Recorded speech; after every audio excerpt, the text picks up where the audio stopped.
भाइयों, जैसे कि हम यहाँ पर उपस्थित हुए हैं, बहुत तारीफ करते हैं हम आप सभी की कि और पूरे एनजीओ स्टाफ की और आप सभी की, आप लोग पूरा ओजपूर्ण भाव से आप इस जागरूकता में उपस्थित हुए हैं।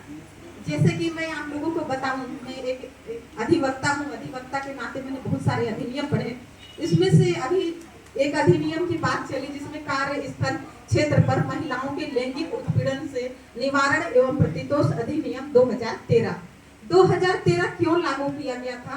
ये क्या हुआ था, विशाखा बनाम राजस्थान के मामला में एक घटना घटित हुई थी। विशाखा नाम की लड़की के साथ में वो कार्यस्थल क्षेत्र की थी और कार्यस्थल क्षेत्र पे एक ऐसा घटना घटित हुआ जब सरकार को ये महसूस हुआ कि महिलाओं के लिए, क्योंकि महिलाएं आज कार्यों पर बहुत ज्यादा जा रही हैं, कार्य वर्कशील महिला बन रही हैं, तो इसलिए उन्होंने एक अधिनियम बनाया कि महिलाओं के कार्यस्थल क्षेत्र पर उनके लैंगिक उत्पीड़न से सुरक्षा दिया जाए। इस अधिनियम का नाम है कार्यस्थल क्षेत्र पर महिलाओं के लैंगिक उत्पीड़न से निवारण एवं प्रतितोष अधिनियम 2013। इस अधिनियम के अंतर्गत कोई भी महिला किसी भी कार्य में, चाहे वो शासकीय हो चाहे अर्थशास्त्री हो, जहाँ पर कुछ समूह रूप से भी भले क्यों ना कार्य है, लेकिन वहां पर अगर कार्य किया जाता है तो किसी महिला के द्वारा में, उसकी अधिकारी के द्वारा में, या वहां कर्मचारी स्टाफ के द्वारा में, या किसी भी जो संस्था के अंदर कार्य करने वाले किसी भी व्यक्ति के द्वारा में कार्यस्थल क्षेत्र पर हो, तो उस स्थिति में महिलाओं को लैंगिक उत्पीड़न से सुरक्षा कैसे प्राप्त करना है, इसीलिए ये अधिनियम की सुरक्षा के लिए बनाया गया इस अधिनियम को।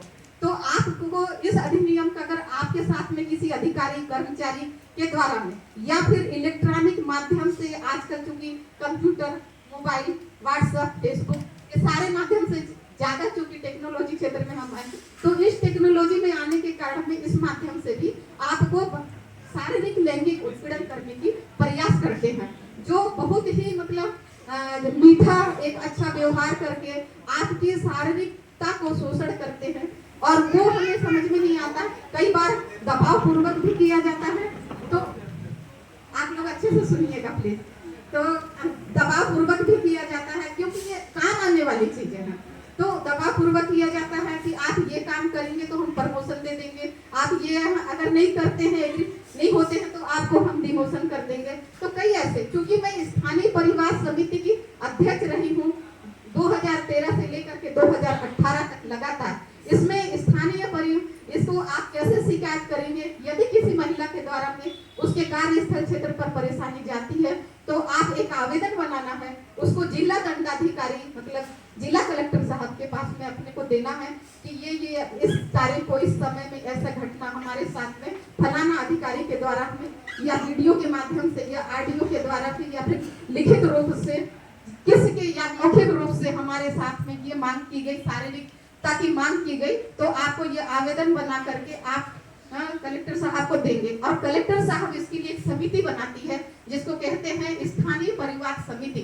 उसी की मैं अध्यक्ष रह चुकी हूँ, क्योंकि मैं यहाँ 5 साल से आई हूँ। 5 साल पहले मैं अध्यक्ष 2013 से 18 तक के बीच में, तो उस समय मेरे साथ में एक मैंने उसका जजमेंट भी किया है।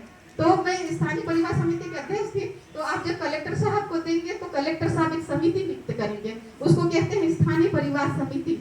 उसमें महिला सशक्तिकरण के द्वारा में किया जाता है, महिला सशक्तिकरण को सौंपा जाता है, और ये आप उस समिति में आपको बुलाया जाता है। उस समिति में आपसे पूछा जाता है कि आपके कथन बयान कि कब की घटना है, कैसे घटना हुआ, किस प्रकार से घटना हुआ, आपके बयान लिए जाते हैं। आपसे कौन समिति, उसमें एक अध्यक्ष और 3 सदस्य होते हैं, जिसमें से एक महिला, 2 पुरुष या 2 पुरुष 1 स्त्री, जो भी हो सकते हैं, मतलब 3 सदस्य और 1 अध्यक्ष होते हैं। इन समिति का गठन होता है। महिला सशक्तिकरण के कौन स्टाफ को देती है, कौन कलेक्टर साहब देते हैं उसमें। तो फिर उसके बाद में कथन बयान होते हैं। कथन बयान करने के बाद में अध्यक्ष और सदस्य उस गंभीरता को लेते हुए डिसीजन करते हैं, और डिसीजन करने के बाद में उस जो पदाधिकारी गंभीर अवस्था में पाया जाता है, अपराधी जो पीड़ा पहुंचाता है या हिंसा करने वाले, उसको आर्थिक रूप से या मान ट्रांसफर करा करके उनका या सर्वपद में पदोन्नति को